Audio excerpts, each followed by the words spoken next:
Well, it's a good question, but I like how Mike Leach answered that question like a couple weeks ago, which is kind of comical. But no, I think what you do is you do what's working, and then so if we're going to be able to run the ball and do the things that we've done in the run game, we just have to complement it more with taking some more shots down the field, some play action passes, and we did several of those the other day and hit big plays on them.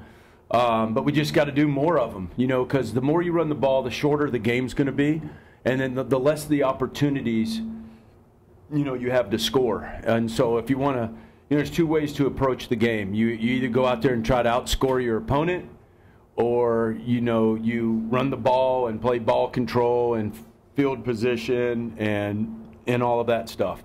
So we're kind of, I know we probably started the year out looking like a certain way, and then now we're kind of morphing into something else.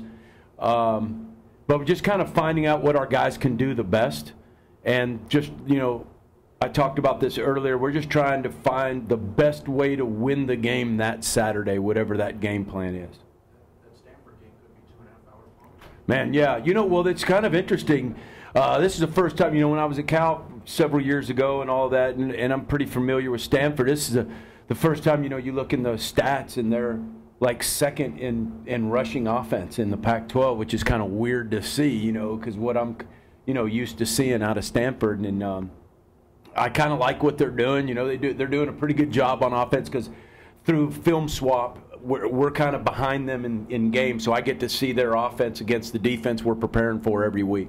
You got behind schedule in the third quarter after your first series. Yeah. I know they changed some things they were doing with their front, they brought the safety DB. And what do you make looking back at those few drives? Yeah, the thing is if they're going to take the chances, you got to take the chances too. And so, they started going cover zero and just walking everybody down. And, you can come up with any scheme in the world, but you get up on that board, they put 9 guys in the box. Those run plays are hard, all right? And so you got to make a choice, and it's tough. So you got to make the decision.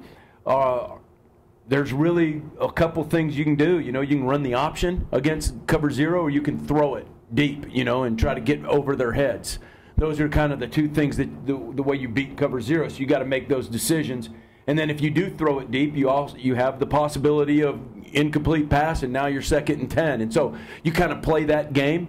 And so if you're going to constantly see cover zero, they take the risk. You got to take them too. But you're supposed to go at the same time. Maybe sometimes need to impose your will. It's 8, 9 people in the box. I mean, stay level on the arm. Yeah, you do, and the running backs gotta, they gotta be their own blockers sometimes, and you can't block the safeties. You can't get them all blocked. You can't do it, and so they're gonna have to do that.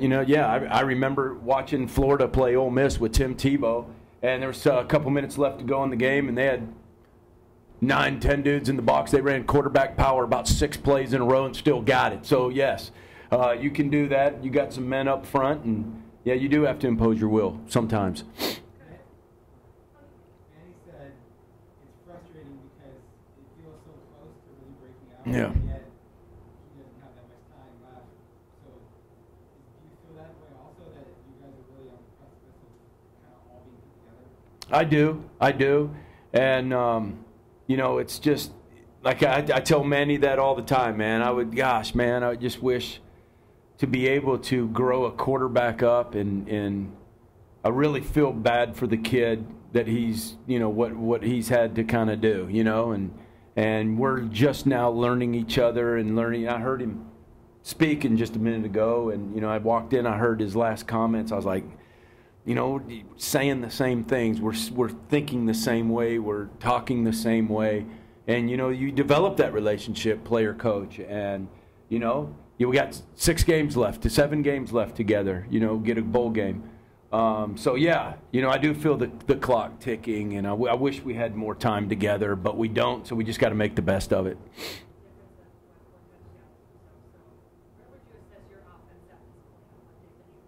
Yeah, I tell our guys that we have to find a way to score 2 more touchdowns. We just got to find a way to score 2 more touchdowns. The Oregon State game was the Oregon State game, but the close games that we've played, and we're so close because San Diego State game, we didn't get it down inside the 10, and then this game we didn't get it inside the 10. So that's one there, and we got to come up with another one somewhere, whether it's a trick play, whether it's a play action, whether it's a long run, whether it's a guy taking a 10-yard stop route and spinning out of it and taking it the distance. We just got to find a way to conjure up 2 more touchdowns a game, and I think we'll be where we want to be. Coach, looking ahead to Stanford, what are the biggest defensive challenges you've seen so far? They're always where they're supposed to be. They do the right things. They're big, and they can run. They're strong.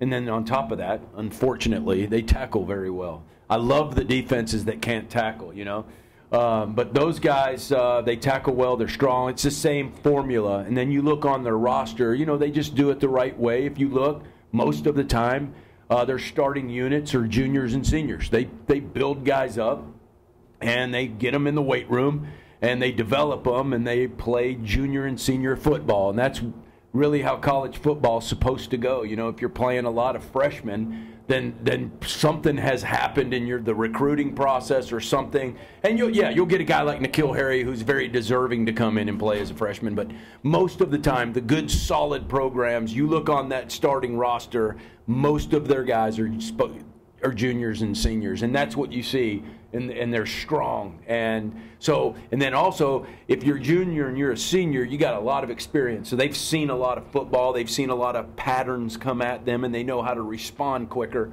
than a regular team.